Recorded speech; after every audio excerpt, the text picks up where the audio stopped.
lesson is about measures of variation, and StatCrunch will be very helpful in this lesson as well. We have quite a few slides, but I don't think it'll take us too long to go through it. So what are measures of variation? Now, we have categories of measurements. Then last time we talked about measures of center, and we did mean, median, mode, and mid-range. So the measures of center, all for those M words. Measures of variation, which in a simple sense refers to how spread out the data is. Like if you picture that hill, is it for a normal distribution, is it a really tall, skinny hill? Or is it maybe not so tall, even though it's symmetrical and low on both ends, but it just kind of gently slopes up and gently slopes down? How much horizontal space does it take to get all of this data in there? And we look at range, standard deviation, and variance. So as before, we'll go through slides about each one of these and give you some information. Just like last time, when we were doing our measures of center, we used one more decimal than the original data values, except for in mode, because mode always is one of the data values if you have a mode. So again, one more decimal than the original data values. Range is something most people are familiar with. They've done it in grade school and done it again in high school. And so this is the maximum minus the minimum. You will have to use this formula. I've kind of got notes throughout here which formulas you have to use versus which one StatCrunch is going to help us with. StatCrunch will provide the maximum and minimum, but you have to remember that to find the range, you've got to subtract. Now the range is not resistant. Remember, resistant means that it doesn't change much when we have extreme values, but the range changes a lot with extreme values because it only uses the extreme values in its calculation, so it is not resistant. It does not take every single value into account. It wouldn't matter how many of the middle values change. It's only using that minimum and the maximum. We're just seeing how spread out things are. So that's really all we do with range, and then we move into standard deviation. And standard deviation is a very important measurement for statistics.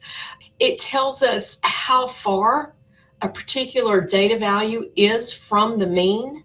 And so remember that mean is what we get by taking all of that data, adding it up and dividing by how many there are. So it's that common idea of average, although that's not the statistical term for it, it's the mean, but it lets us know how far off a particular value is from that mean value. And as always, we want to denote whether or not something came from the sample or the population. And so if it's an S, that is the standard deviation for the sample. And again, that's the one we use the most. This little letter down here is a lowercase sigma. We had an uppercase sigma before that was like a summation sign, that weird looking E. But this is also a sigma, and it goes with the population. And I had a student once before tell me they remembered it because even though it was shaped a different direction, it had the circle and then the straight line coming out, just like the letter P does. So if that helps you, I just want to share that. But this sigma is population and S is sample. So what does standard deviation tell us in general? Well, it tells us how much those values deviate or how far off they are from the mean. Something to know about it is it's never negative. You should never end up with a negative value there. And you only get 0 if all your data values are the same, because that would mean that they all actually equaled the mean. So if you take a big list of 5s and that's all that's on your list, and then you add them all up and divide them by how many you have, you get 5 for the mean. And since nothing is different from that, then your standard deviation would be 0. But we expect it to be a measurement. Now, it's always positive. We do later on use negatives, but the negative just indicates that it's below the mean. It's not actually the standard deviation. The standard deviation is just how far. So it's more of like the absolute value, and then the negative just tells us the direction. So if you have a larger value, whether or not it's S or sigma, if you have a larger value, that means you're further away, but that also means that we are going to have a greater variation, and that's going to happen whenever we have a larger range also. So greater variation is going to come with a larger standard deviation. Why? We'll actually point that out when we talk about variation as a measurement. Now, the standard deviation is not resistant. When you have outliers, it can change a lot. That's because the standard deviation, again, is a measurement of how far something is from the mean. But if you get outliers, you have to be able to measure a greater distance from the mean. So it is going to make that standard deviation different.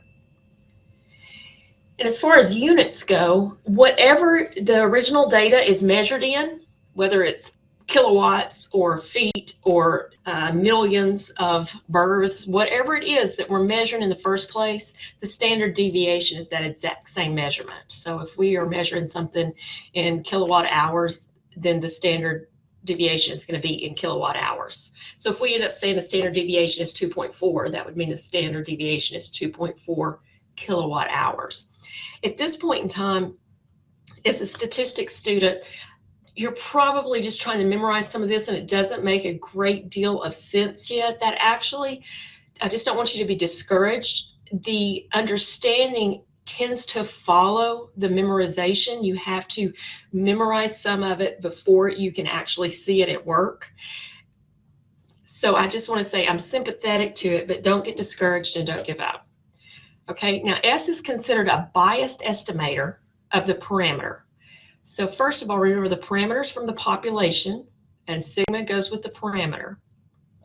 And if it's an unbiased estimator, this is a new term for us, but an unbiased estimator would mean if you took a lot of the measurements of the statistics from a lot of different groups, then it would end up being really close to what would be true for the population. But here, S is going to be a biased estimator, which means that if you take the standard deviation for a lot of different samples, you're not necessarily going to get something that's close to your population standard deviation. Okay, so the biased estimator means the sample statistic is not close to the population parameter. And in this case, we're talking about standard deviation. So S does not really tell us what sigma is. All right, we're going to do some examples of all these together at the end. These are the formulas for standard deviation formulas, and I just want to point them out. This is where you can start to really appreciate what your calculator or the software does for you, because statistics formulas can get pretty messy. If we were going to do this, even within Excel, which is a great calculation program and software unit, we have to find what the average is, take every single value and subtract it from subtract the average from it, so we get a distance. How far is it from the average? Then square that number, and then add up all of those answers, divide it by n-1, and then take a square root. And just because if you have a lot of pieces of information, then you're having to do this a lot of times to get that x minus x bar. It allows for a lot of mistakes if you're having to do this by hand. Before the software was developed, there were just a lot of tears in statistics class, because even if you understand, it's just easy to make a mistake. The formula is a little bit different when it's used in calculators and software, but not enough different that we're going to have to worry about it. Okay, so the formula is a little bit different, and the good news is you're not going to have to use either one of these formulas, because StatCrunch is going to calculate our standard deviation for us. And you know, later on, when we end up having to use calculators to recopy things, our calculators will do it also. But right now, you're not going to have to put that stuff in. So you're not going to have to, yay, just want you to know there's something to be happy about there. You don't actually have to memorize and use those formulas. And those are for the sample standard deviation, and that's typically what we have. Now, you can estimate the standard deviation without an exact calculation. And it is a rough estimation. It's not exactly the same. For a rough estimate, you do S for our standard deviation is approximately the range divided by 4. Now, you will have to use this formula, and you will use this formula when first of all, the instructions will tell you to use the rule of thumb. but also instead of having a complete data set, they're going to tell you what the minimum value and the maximum value is so that you could find the range. If you have the complete data set, you'll be able to actually calculate S. But if you just know that minimum and maximum, you can divide by 4 and you get a rough estimate. And we've got an example. We'll do it both ways at the end. So don't use that formula when it asks you for the standard deviation unless it tells you to use that formula, because it's not close enough and you'll get something marked wrong. The only time you would use it if it didn't specifically say so is if you didn't have the data values but you did know the minimum and maximum. So the range divided by 4, and that is a formula you need. Okay, why do we do standard deviations? Well, we can compare standard deviations from different samples in some cases. First of all, they have to have the same scales and units, and that's kind of the way it is in all mathematics. You don't want to use something that's measured in feet to something else that's measured in miles, because then that standard deviation of 2 means something very different. It would be 2 feet versus 2 miles. So we need the same scales and units. And this is the clincher on the extra thing, the means have to be about the same thing. If the means are not approximately equal, then you should not compare the standard deviations, okay? And that's actually going to come up in your homework, so make sure you're aware of that. You have to have the same scales and units and approximately equal means for you to be able to use this. We also have a range rule of thumb for significant values. So the other range rule of thumb was for standard deviation. So we have 2 range rule of thumbs. One's for significance and one's for deviation. For significant values, just because you have a value, is it a big deal? That's kind of a way to look at it. We do have a statistics definition for significant, but in statistics is the study of what the group is doing. And so when we get something that is different from most of the other figures, then it becomes significantly different, okay? So I used to say in statistics, it's the place where we're not interested in the individual. We are looking for what does the group do and what is likely to happen with the group of values, because they use statistics to make predictions and to say things about what trends are within things. So statistics is probably the field of study where being unique is significant, but it's not very important to us. Okay, we're looking for things that are in the pack of what's together with the data. What does the data as a group tell us, not the individuals? So even though it could be X bar and S.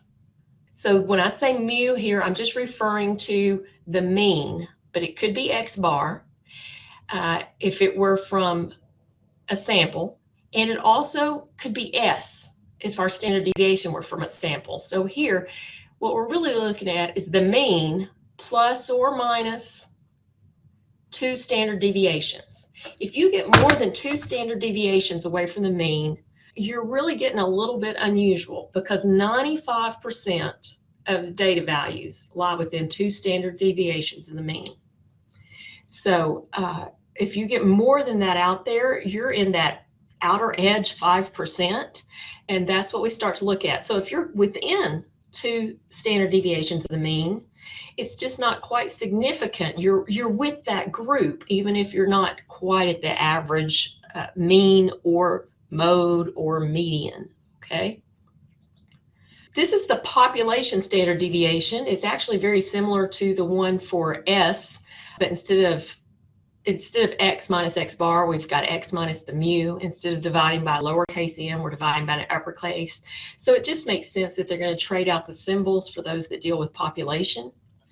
But we're normally dealing with S because we rarely have the full population. Now, if you're using a TI-84, or if you're using Excel to calculate something, they will actually calculate both, because when you put in a list of data sets, our computers do not know if you have put in all the values or simply a sample. So a lot of times calculators and software will give you both of them, and they let you just choose the value you need. But when we're doing Stat Crunch, it's only going to give us one value, but it's the value you're going to need for your homework. Okay, so you're not going to have to use this formula either. We're dealing with StatCrunch. Now, variance is probably one of the easiest calculations we get, because after you have the standard deviation, you just square it. So most software will not provide variance for you. They give you standard deviation and allow you to actually square the numbers.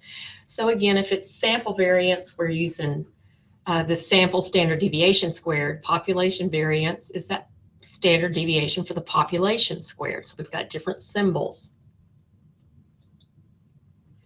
So what does variance tell us? I've never used variance as much, but I will say it's not resistant. Okay, if you get those outliers, variance is going to change a lot because of the square. The fact that it's squared, then any sort of a difference gets squared. It's also never negative, and of course that would make sense since we only had positive standard deviations, or zero if all the values were the same. Then when we square those values, they're not going to be negative. You can never get a negative number from squaring. It is considered an unbiased estimator. So what did that mean? Again, that means that when you calculate a lot of these different values from samples, that sample variance will end up being pretty good model of what happens with the population variance. So variance does give us some information about the population. When I said before, about 95% of all data values fall within 2 standard deviations of the mean. This is a really important little chart. You're probably going to want to find one, take a picture of it, make a note of it. This is the empirical rule for bell-shaped distributions, and so a normal curve. And this is the empirical rule, and it is important you recognize the empirical rule because there was a thing called Chebyshev's rule, and I apologize if I'm mispronouncing his name. I really don't know how to say it.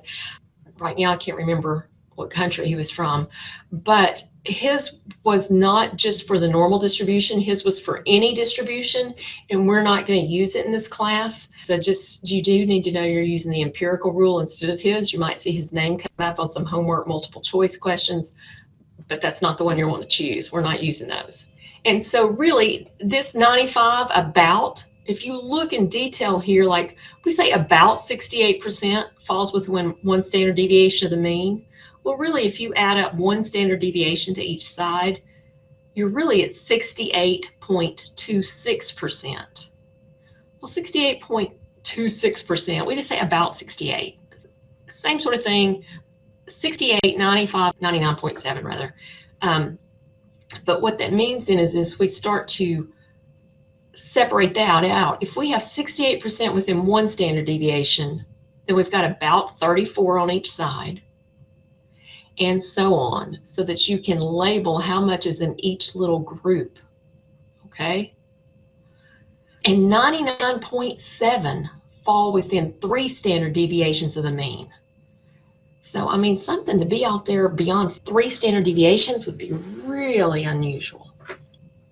Now, coefficient of variation is a percentage. We express that as a percent. And it is a comparison, really. It deals with the standard deviation relative to the mean. Down at the bottom of this slide, you see in red just the note. If you're wanting to calculate the coefficient of variation, and there's not a symbol people really use for it, so CV is what we're using here. The coefficient of variation is the standard deviation divided by the mean. And that's true whether or not you're dealing with sample standard deviation and mean or population standard deviation and mean. Standard deviation divided by the mean, but that's going to give you a decimal. So since we need to express this as a percentage, both of them are multiplied by 100, which is essentially moving that decimal over 2 places to make it a percentage, okay?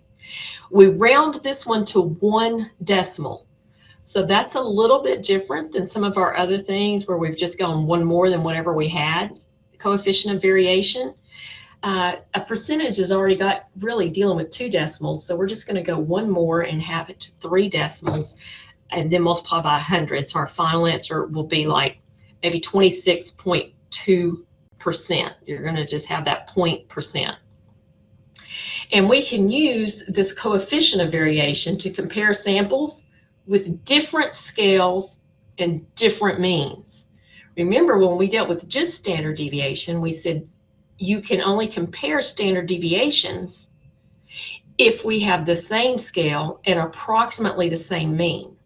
But you can use the coefficient of variation to compare samples that have different scales or different means. Okay, so that's one of the reasons it's useful for us. So here is a problem, and we're going to kind of do all of this at once on here. If you have a list of numbers, and we're going to say this is a list of numbers from a sample, find the range, variance, standard deviation, and coefficient of variation. Those are all things from this. And what, if any, values are significant. Okay, well, if you have this in your homework, you're going to be able to open it up in StatCrunch and run that summary statistics like we did last time. And on my next slide, I've actually got that. So this is kind of copied and pasted from the results from StatCrunch on this set of numbers. So now, to actually, what our answers would be across there, what is the range? Well, now technically, the range is the high value minus the low value. So it doesn't tell me up here what the range is, but what I see is that the maximum is 99 and the minimum is 5. So to find the range, I need to do 99 minus 5, and I get 94. 94. So that's my range. What is my variance? Well, variance is calculated for me, but do remember variance, we want to go to one decimal place, so we're going to say 868.9.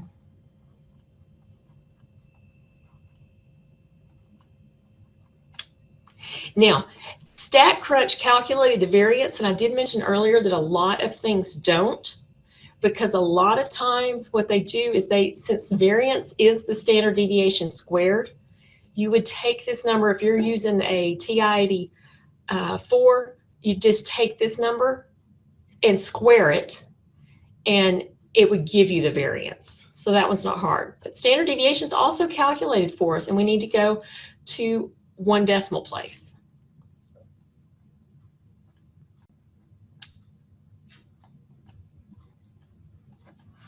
Now, coefficient of variation. Remember, coefficient of variation is one we just talked about. And I'm picking up my calculator, and what I'm going to do is I'm going to put in, not my rounded values, I'm going to put in the mean, and then the standard deviation. Now, these actually are probably rounded values, but they're far enough out that they're not going to mess me up on this one. Just a minute to put that in. Okay, so 29.476339 divided by 54.363636, and that comes out to 0.5422 blah blah blah. The reason I went ahead and showed that much is because then you're supposed to multiply by 100 to move that decimal over. It's going to move it 2 places, and then you've got to round it off to 1%. So, one decimal place. So that's going to be 54.2%, and that's my coefficient of variation. Okay, so you do have to calculate that one yourself. Now, if I didn't have all the original values, I could have used a rule of thumb for the standard deviation. So I want to do that for you, but I'm going to change colors here.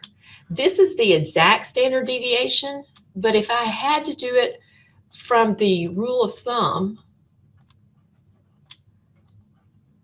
if you're doing the standard deviation for the rule of thumb, then you have to take the range, which we've already calculated at 94, and divide it by 4. So 94 divided by 4 is 23.5. And you can see that that is not actually then the standard deviation. This one is the better answer because it uses all the values. You only use this rule of thumb if you have to. It's not going to be as good. Okay, now significance. What we looked at on significance is we said on it earlier that if it's not within 2 standard deviations of the mean, then it's not significant. So since this one's from a sample, rather than putting mu, I'm putting x bar, and I want to do plus 2 standard deviations, and then I want to do x bar minus 2 standard deviations, because what this will do is give me limits, and I can say anything lower than or higher than would be significant, okay? So again, I'm going to take those answers that I had, my mean, and I'm typing that in, and it's really, I'm typing in that mean, 54.363636, plus 2 times, and then my standard deviation,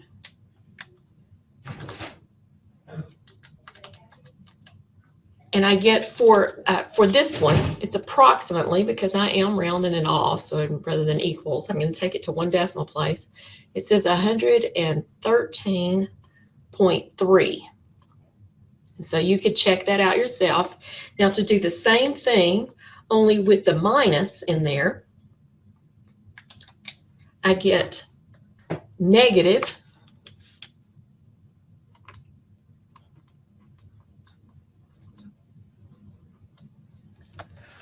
And so I'm not going to have anything that's a negative value, so I don't have anything that is significantly low. Were there any values on that list that were significantly high? Is there anything on the list that is above 113.3? And no. So what values, if any, are significant? None. Okay, because it would have to be, when you're thinking about that bell curve, what we would be looking at is values that ended up being at negative 4.58 or above 113.3. Was there anything further out? Now, here we just had a list of numbers so that I could show you how to apply it. It's not meaningful, because I didn't tell you what these numbers came from, okay? This would be the math that you could do no matter what your data came from. But do keep in mind, and particularly pay attention on the homework, because you're going to have some interpretation questions that they'll ask you, are these numbers meaningful? And the numbers are not meaningful unless they come from data where these numbers actually measured something. Okay, so if I tell you that these are the last 2 digits of people's phone numbers, or I guess the last digits, because some of them don't have 2 digits, but none of this would be meaningful. It doesn't measure anything.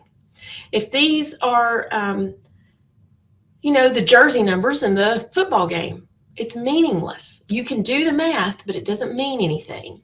However, if these were actual measurements, if this is an actual count, or this is you know, the number of ounces in something, then we start to have meaningful statistics. So again, this all is our measures of variation. Measures of variation are range, standard deviation, and variance. We can do this with both samples and populations. Our last one was measures of center. Okay, so we have different ways to measure that. And we've got that summary slide there at the end that shows all sorts of things, but most of this you will be able to do from StatCrunch. Let's look at that ending again just so that you can see. Range, I simply had to subtract the number StatCrunch gave me. Variance was provided. Standard deviation was provided.